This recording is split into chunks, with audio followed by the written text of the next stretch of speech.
Hey everyone! If you want to create website or app wireframes in minutes without drawing everything manually, Uizard AI Wireframe Generator can help. In this video, I'll show you how to use Uizard AI Wireframe Generator from start to finish in 2026. First, visit the Uizard website and sign in to your account. If you're new to the platform, create a free account and access the dashboard. The more specific your prompt is, the better the generated wireframe will be. Include details about layouts, sections, buttons, navigation menus, forms, and key features you want to include.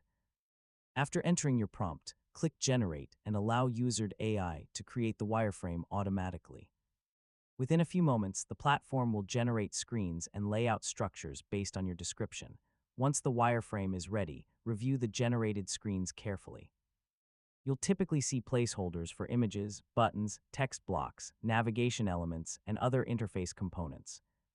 For the best results, start with detailed prompts, keep layouts simple, and focus on user experience rather than visual styling during the wireframing stage.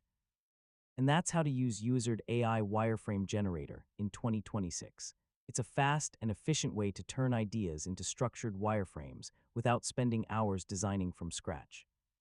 Thanks for watching, and I'll see you in the next tutorial.